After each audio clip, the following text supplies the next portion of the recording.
Atos capítulo 20, versículo 36, 37 e 38, veja o que diz a palavra do Senhor. Tendo dito estas coisas, ajoelhando-se, orou com todos eles. Então houve grande pranto entre todos, e abraçando efetuosamente a Paulo, o beijavam, entristecidos especialmente pela palavra que ele dissera, que não mais veriam o seu rosto, e acompanharam-no até ao navio. Vamos orar. Pai Santo, Pai querido, nós lemos a Tua palavra, te pedimos nesse momento, traz luz para a nossa mente e fogo para o nosso coração, que possamos entender a Tua palavra e praticá-la, mas praticá-la com afeto, com paixão, com desejo. Nós te pedimos isso, meu Deus, em nome do Senhor Jesus. Amém. Meus irmãos, na comunhão dos irmãos, cada desafio se torna mais leve e cada vitória um motivo para celebrar o amor compartilhado. A comunhão que existe entre os irmãos torna a caminhada leve e torna também os desafios mais leve também, para celebrarmos as vitórias juntos e compartilharmos, portanto, essas vitórias com os nossos irmãos. A comunhão é fundamental. Ninguém consegue viver uma vida cristã sozinho, isolado de todos, de outras pessoas. O livro de Atos dos Apóstolos revela grandes momentos e momentos marcantes. A descida do Espírito Santo, a pregação de Pedro, o chamado missionário do apóstolo Paulo. E um momento marcante é o momento que estamos lendo aqui, a despedida de Paulo dos presbíteros de Éfeso na praia da cidade de Mileto. Essa despedida, ela revela a comunhão que existia entre Paulo e aqueles presbíteros.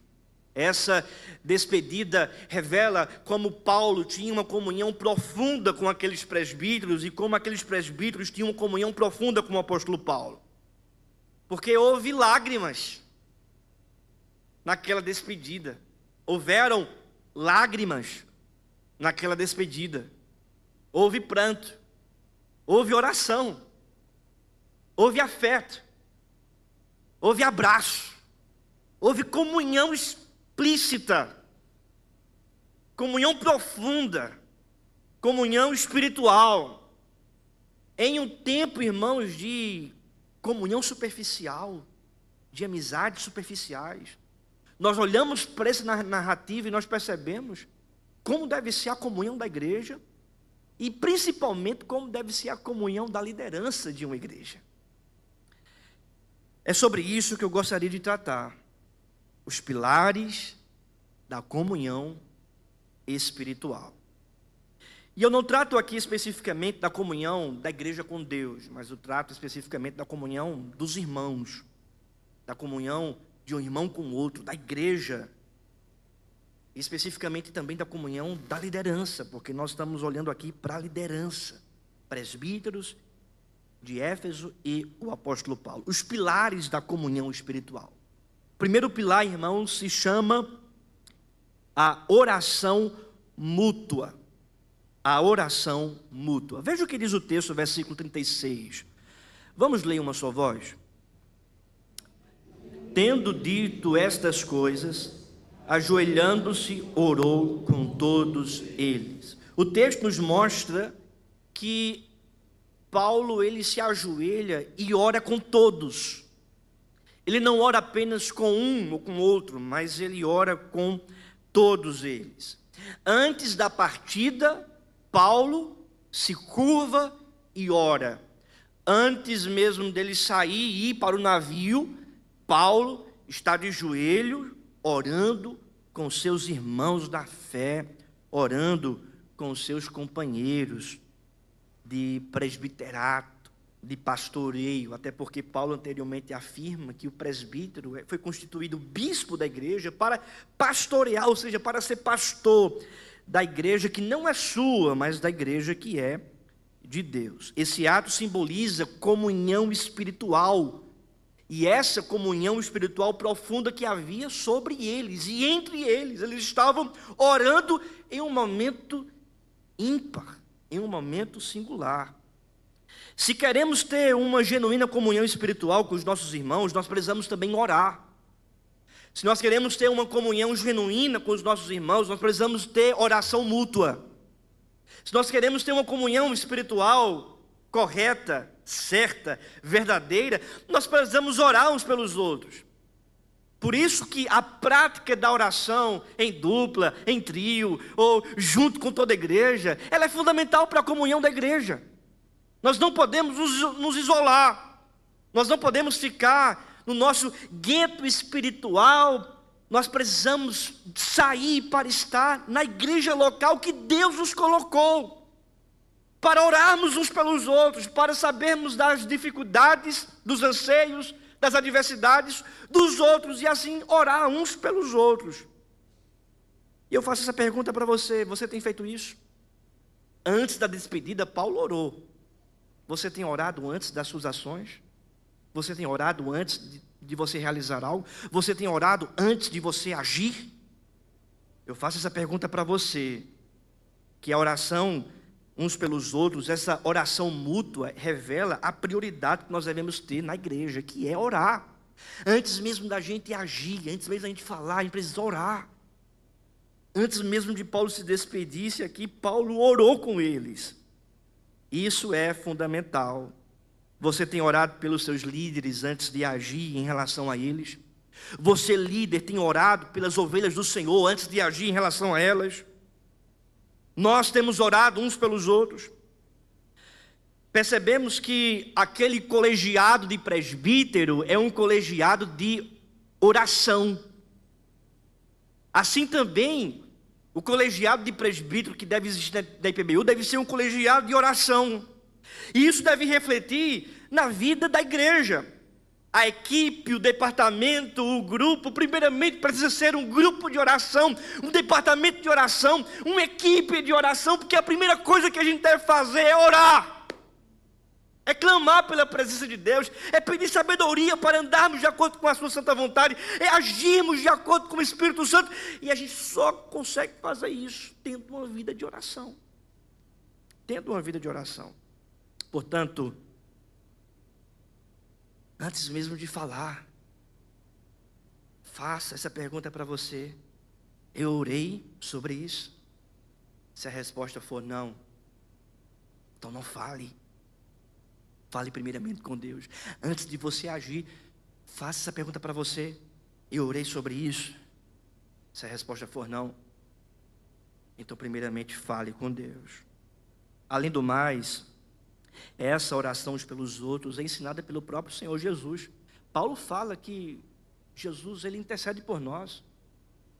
Em Romanos, capítulo 8, versículo 34, Paulo declara: quem os condenará sobre a igreja? Foi Cristo Jesus quem morreu, ou que ressuscitou, que está à direita de Deus e também intercede por nós. Se temos um modelo dessa companhia espiritual, dessa comunhão espiritual, através da intercessão do Senhor sobre a nossa vida, quem somos nós para agirmos diferente? Nós precisamos da mesma forma, meus irmãos, orar. Segunda verdade, o segundo pilar da comunhão espiritual é a afetividade clara. Primeiramente, primeiro pilar é a oração mútua. O segundo pilar é a afetividade clara. Porque o texto diz no versículo 37, vamos ler agora o versículo 37. Toda a igreja, vamos lá? Então houve grande pranto entre todos, e abraçando afetuosamente a Paulo, o beijavam. Veja o afeto aqui claro, explícito. Eles pranteiam, se abraçam, e os presbíteros o beijam. Muitos pastores e presbíteros não conseguem expressar seus sentimentos, nem verbalizar seu amor pelas ovelhas e pelos seus companheiros de presbiterato e de pastorado. Muitos, infelizmente, são como Davi, que só conseguiu expressar seu amor por seu filho, Absalão, no dia em que ele morreu. Algumas pessoas são como aquelas que só mandam flores para uma pessoa no seu funeral. Precisamos aprender a declarar o amor que temos uns pelos outros enquanto os outros estão vivos, enquanto o nosso próximo está perto de nós, enquanto o nosso irmão, a nossa irmã faz parte do nosso convívio. Ou seja, eles aqui estão apresentando afeto, e esse afeto é claro, isto é, explícito, real, verdadeiro, profundo. O final de Atos 20 também nos ensina a suportar uns aos outros, compartilhando o drama. Veja, eles choram. E o texto de Romanos capítulo 12, versículo 15, diz: a chorar com os que choram. Gálatas 6:2 nos lembra levar as cargas uns dos outros. Cristo também chorou em João 11:32 ao 35, no episódio da morte de Lázaro. Ao ver a mulher chorando, diz João 11:35, Jesus chorou. Ele sente a dor do outro.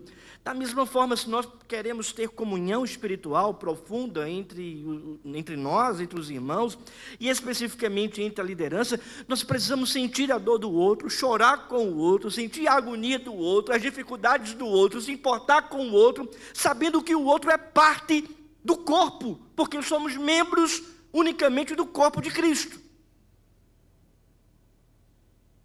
Acaso um membro vai fazer mal ao outro? Claro que não. O membro se importa com o outro.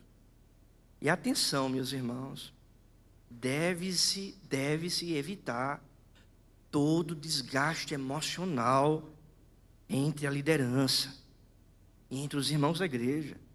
Se deve sim evitar todo desgaste emocional. O pastor Hernandes Lopes comenta algo interessante que traz um alerta para nós. Ele falou isso em uma de suas palestras, que certa vez estava pregando em um congresso para pastores e líderes, e ele cita esse texto de Atos capítulo 20, quando então os presbíteros beijam o apóstolo, e aí o pastor Hernandes faz uma pergunta para aquela liderança. Ele diz: qual foi a última vez você, pastor ou presbítero, né?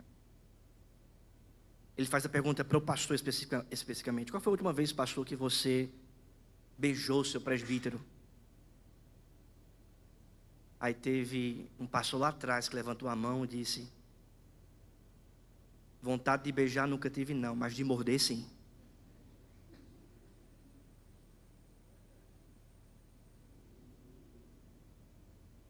Meus irmãos, infelizmente essa realidade triste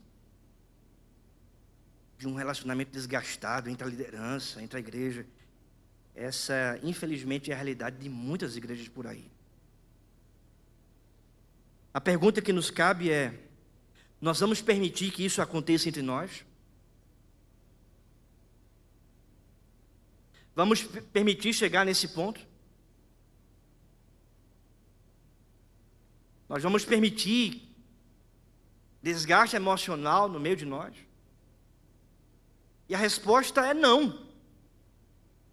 O que nós devemos então fazer para evitar desgaste emocional e cultivar a verdadeira comunhão espiritual? O que nós devemos fazer para viver essa comunhão sincera, afetuosa, clara? O que nós devemos fazer para evitar rixas e dificuldades nos relacionamentos, e especificamente entre a liderança?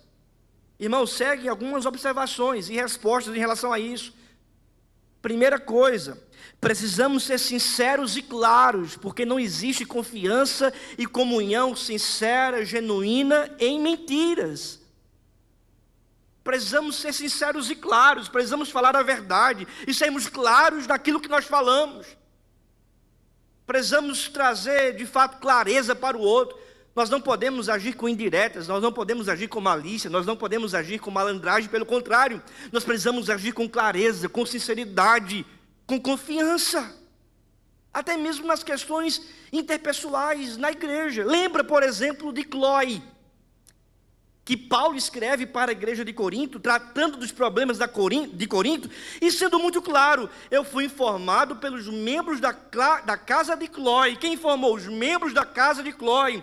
Não foi me falaram, não foi ninguém, pelo contrário, foram os membros da casa de Cloe. Ele é sincero, ele é honesto, ele é confiante. A liderança honesta, a liderança confiante, a liderança clara vai agir com clareza. Vai agir com clareza.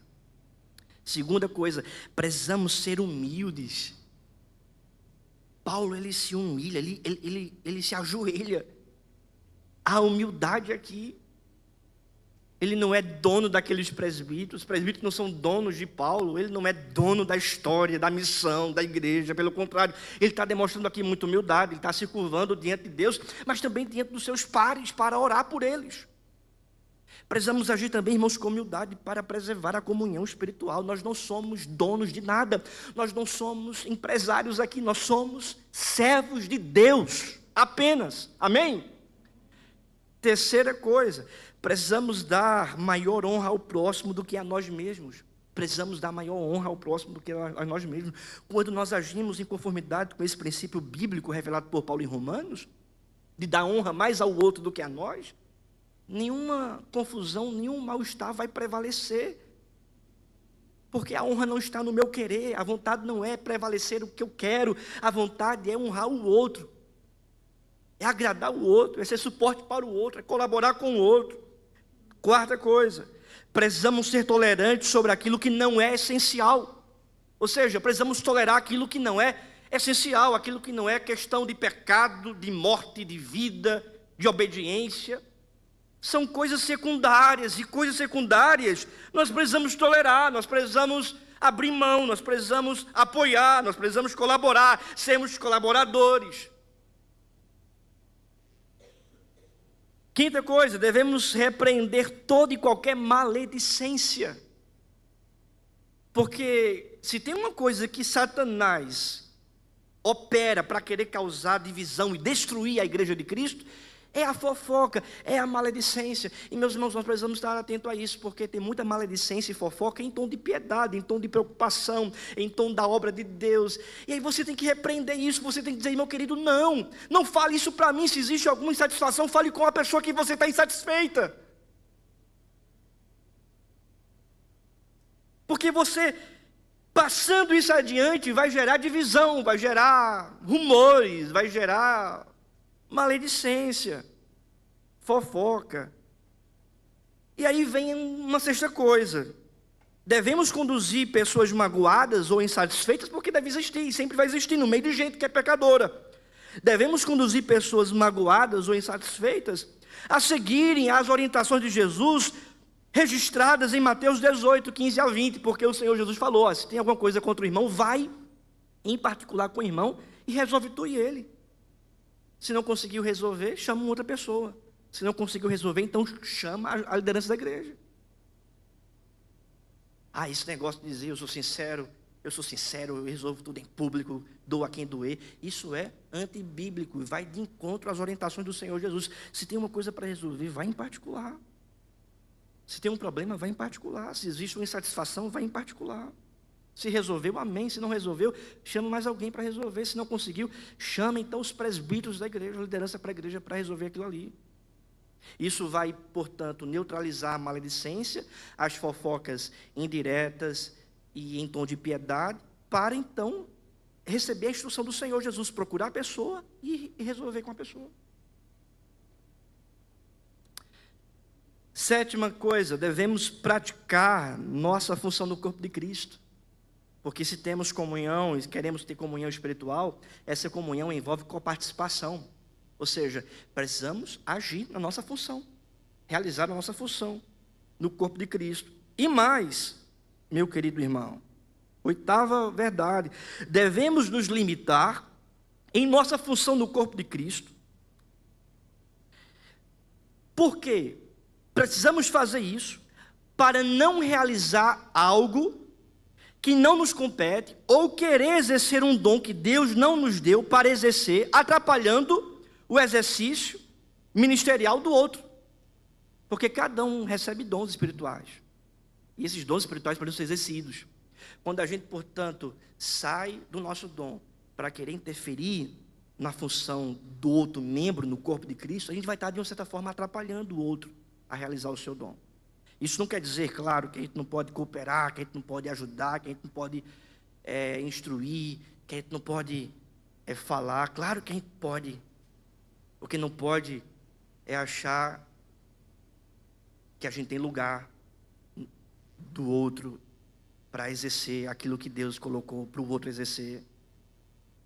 Precisamos, portanto, entender, irmãos, realmente a nossa função nesse corpo que se chama igreja, para não também atrapalhar o exercício dos outros membros em suas funções nesse corpo que se chama igreja. Não, na verdade, devemos retirar toda e qualquer amargura do nosso coração, porque somos pecadores e podemos falhar. E como nós falhamos? Eu sempre digo assim para quem está chegando: olha, eu não sou um pastor perfeito e eu vou falhar com você, eu já estou lhe adiantando. Porque somos pecadores nessa estrada da caminhada da fé. Mas, meus irmãos, diante das falhas dos nossos irmãos, nós não podemos cultivar amargura, mágoa. A gente tem que se livrar disso, se libertar disso e olhar para Jesus Cristo.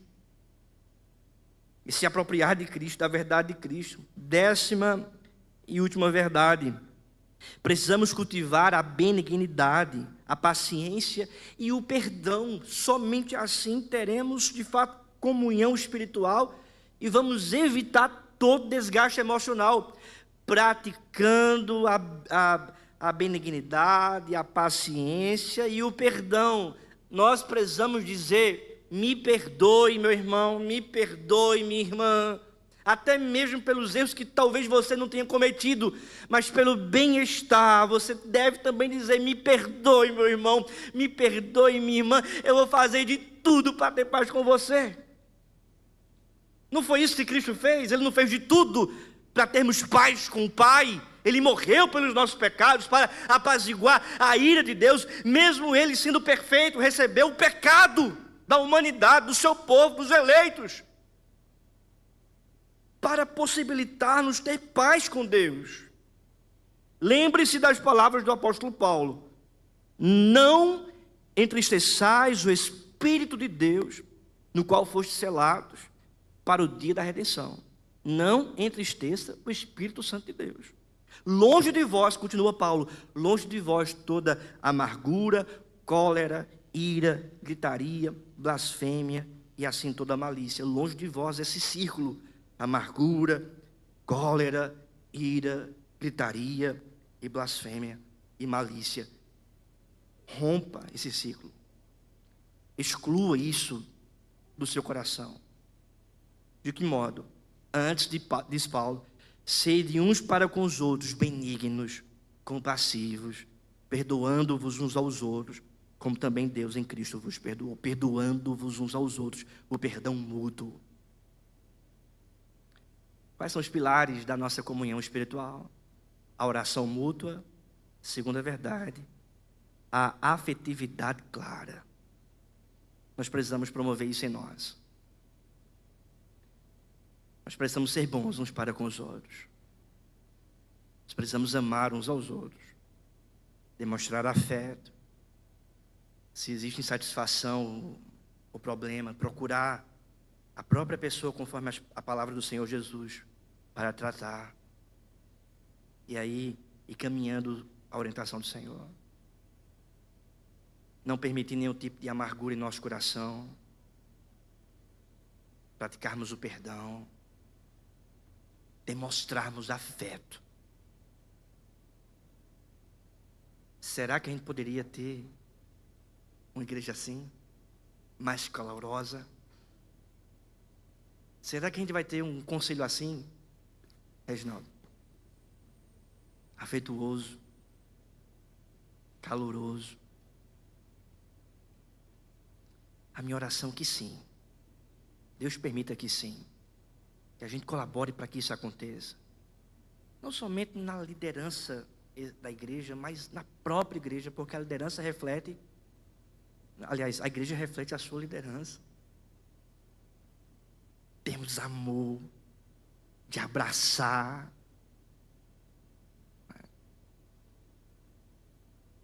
de beijar. Aí aqueles que estão solteiros, né? E paquerando vão aproveitar esse momento, né? Mas os irmãos entenderam, né? O texto diz: então houve grande pranto entre todos, e abraçando afetuosamente a Paulo, beijavam. Terceiro e último pilar é o companheirismo intenso. Porque olhe para o texto, veja como termina o versículo 38. Vamos ler juntos? Entristecidos especialmente pela palavra que ele dissera, que não mais veriam seu rosto, e acompanharam-no até ao navio. Os efésios estavam com o coração partido naquela praia de Mileto. Eles não gostaram quando Paulo disse que nunca mais, que não mais veriam o seu rosto. Ele disse isso no versículo 25. Agora eu sei que todos vós, em cujo meio passei pregando o reino, não vereis mais o meu rosto. Eles não gostaram dessa decisão de Paulo. Entretanto, ainda assim, apesar de serem contrariados, tristes, lamentando, eles acompanharam o veterano apóstolo até o navio. Eles não deixaram Paulo sozinho naquele último momento, naquela crise, naquele tempo difícil, naquela despedida difícil, contrariados com a decisão, mesmo assim, acompanharam. Eles foram intensos nessa companhia, nesse companheirismo. Meus irmãos, da mesma forma, a gente precisa acompanhar uns aos outros, precisamos acompanhar os nossos líderes, precisamos acompanhar o nosso irmão. Tem certas situações que a gente nem concorda, ou discorda, ou não entende, ou é contrariado, feito aqueles presbíteros foram em relação a não mais ver Paulo. Mas aquilo que é secundário não deve ser essencial. Aquilo que é secundário deve ser tratado como coisas secundárias. Não deve se apegar e fazer rixa com essas coisas, pelo contrário, deve relevar essas coisas e acompanhar. E estar perto. Não brigue por besteira. Não faça questão de coisas secundárias. Confie na sua liderança. Confie nos futuros presbíteros que serão ordenados aqui, em decisões até talvez que você não entenda, mas eles foram eleitos e estão representando a igreja. Confie no pastor da igreja, na liderança. Eu não estou tratando aqui de questões de pecado, claro, a gente não deve acompanhar o pecado, a gente não deve andar de mãos dadas com o pecado, a gente não deve acompanhar o erro, mas, querido, certas questões que são secundárias, que não diz respeito a questões morais, há uma direção espiritual na vida de um líder, de um departamento, de um irmão, de um outro, nós precisamos entender que Deus fala com cada pessoa, e a gente precisa entender que Deus dirige cada pessoa, e orienta cada pessoa, e o Espírito Santo sopra aonde Ele quer, como Ele quer, da maneira que Ele quer, e muitas vezes nós não entendemos, não é óbvio para nós, mas é a direção de Deus, e a gente deve entender isso, na vida do nosso irmão, do nosso próximo. Meus irmãos, veja, quem pecou aqui? Paulo pecou? Por querer ir embora, os presbíteros pecaram por não entender e ficar entristecido com isso. Era um pecado que Paulo estava praticando com a sua partida. Quem falou que era um erro? Quem falou que disse que era errado todo aquele movimento para o navio? Ninguém. Não foi pecado, não era errado. E ninguém falou isso. Mas eu faço essa pergunta: será que tinha presbítero ali que queria algo diferente? É claro que sim. Eles ficaram tristes porque Paulo disse que não mais veria o seu rosto. Que eles não mais veriam o seu rosto. Tinha presbítero ali que pensava diferente? Ou sentia algo diferente? Claro que sim. Eles estavam chorando. Não era o gosto, o desejo, o querer. O pensamento da maioria talvez fosse: Paulo poderia passar mais tempo aqui em Mileto. Ou ele deve retornar para Éfeso. É melhor para ele lá. Melhor para nós, para a igreja, para o avanço da igreja. Ou o pensamento da maioria poderia ser: deve um dia, pelo menos Paulo, no futuro breve, visitar a gente. Que história é essa de nunca mais ver o rosto? Imagine só se eu chegasse aqui e falasse: nunca mais os irmãos vão ver o meu rosto. Eu tenho certeza que muita gente já ia estar ligando para a psicóloga Renata, para marcar um psiquiatra. Não está normal. Você acha que a realidade do nosso tempo seria diferente da realidade do tempo da época? Porque no mínimo uma visita poderia fazer. Uma realidade difícil. Então eles poderiam talvez pensar: não, Paulo, você pode pelo menos um dia aí mais à frente você voltar. Porém, nunca mais ver o rosto é difícil. Diante daquilo que Paulo disse, aparenta talvez até crueldade, mas não é. Porque Paulo não estava fazendo a vontade deles. Ele não estava fazendo a vontade das pessoas, por mais que a vontade dessas pessoas fossem creditadas, eram presbíteros. Mas Paulo estava fazendo a vontade de Deus. Paulo estava compromissado em fazer, em realizar a vontade de Deus, por mais que essa vontade pudesse contrariar os seus irmãos. Entretanto, essa contrariedade não impediu aqueles presbíteros de acompanharem Paulo até o navio. Eles continuaram acompanhando o apóstolo Paulo. Porque a comunhão, irmãos, é fundamental para a nossa vida. A comunhão é fundamental para a igreja. Como é que diz o Salmo 133? Ó, como é bom e agradável viverem unidos os irmãos. É como óleo precioso sobre a cabeça, a qual desce para a barba de Arão, e desce para a gola de suas vestes. É como o carvalho do Hermon, que desce sobre os montes de Sião. Ali ordena o Senhor a sua bênção e a vida para sempre. Nós queremos ter uma igreja abençoada, a gente tem que ter unidade. Queremos ter uma igreja abençoada, cheia da bênção de Deus e da vida de Deus, precisamos ter uma liderança comprometida com essa comunhão espiritual e com esse companheirismo intenso. Se queremos ter uma igreja que é alvo da bênção de Deus, da vida que procede de Deus, não deve existir entre nós nenhum tipo de partidarismo, nenhum tipo de maledicência, nenhum tipo de fofoca, mas deve existir em nós companheirismo intenso. Se queremos ter uma igreja abençoada e viva por Deus, irmãos, a gente tem que de fato amar o nosso próximo, orar uns pelos outros e acompanhar uns aos outros no chamado, na função e no dom que Deus deu a cada um.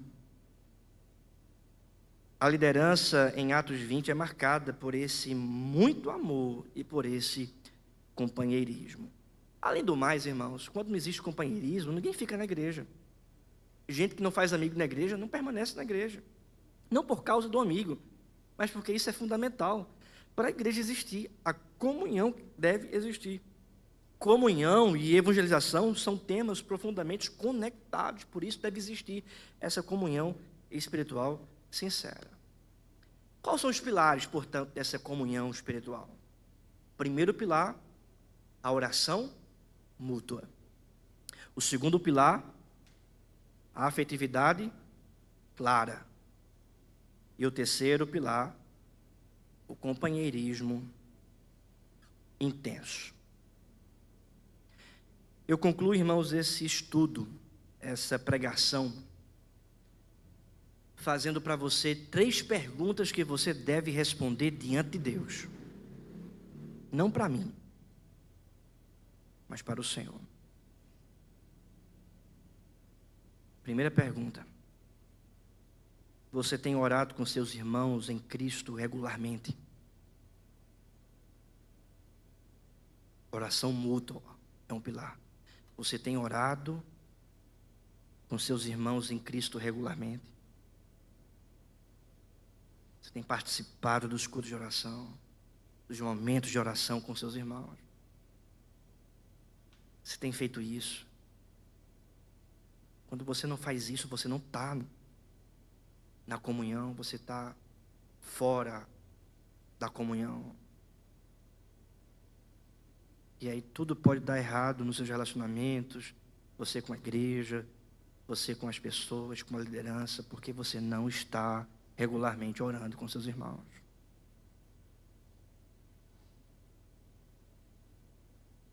Você tem orado antes de agir, antes de falar. Paulo orou antes de ir para o navio. Segunda pergunta: seu relacionamento com a igreja tem sido marcado por amor genuíno? Por um afeto claro? Com quem você tem chorado? Com quem você tem se alegrado? Quem você tem abraçado, beijado? Com quem você tem caminhado? Qual é o afeto sincero que você tem demonstrado? E se você diz para mim que não consegue fazer isso, é porque existe alguma coisa no seu coração e você deve lembrar das palavras de Jesus Cristo: procura o teu irmão, resolve tu com ele. Se não conseguir resolver, chama alguém em particular, ou chama a liderança. Ou como diz Paulo, que deve existir perdão mútuo. Então você tem que romper com certas barreiras para que você se relacione com a igreja e esse relacionamento seja marcado com amor genuíno. Terceira e última pergunta: como sua vida tem impactado aqueles ao seu redor? Você tem sido um companheiro intenso, um colaborador? Você tem marcado a vida das pessoas? E você, como líder, tem marcado a vida das ovelhas com essa colaboração? Porque quem acompanha, como eles acompanharam até o navio. Eles estão colaborando com Paulo, mesmo não se sentindo satisfeitos com a decisão de Paulo, mas estão colaborando. Você tem também feito isso? Passado adiante essas questões pessoais e secundárias do seu coração para poder colaborar com o seu irmão, com a igreja, com a liderança? Ou você tem impactado a vida de outras pessoas sendo alguém que coloca dificuldades, que coloca problemas, que coloca críticas sem soluções, que ultrapassa os limites, que quer exercer o dom de outras pessoas, que não exerce o dom, que não faz parte que não pratica a comunhão da oração, a mútua comunhão da oração, das necessidades, que é pedra de tropeço na vida do irmão do seu lado, que o irmão que quer orar, que quer buscar, mas você, ao invés de colaborar, ao invés de intensificar, você tem dito: ah, não é bom, não presta, não vale a pena, existem coisas melhores a se fazer numa quinta-feira à noite? Ou será que você tem sido uma pessoa assim, que não colabora, mas pelo contrário tem sido uma pedra de tropeço para as pessoas estarem na igreja, a andarem na igreja, a caminharem de acordo com a visão ministerial que Deus tem dado a essa igreja? Como sua vida tem impactado aqueles ao seu redor? Vamos ficar de pé e vamos orar.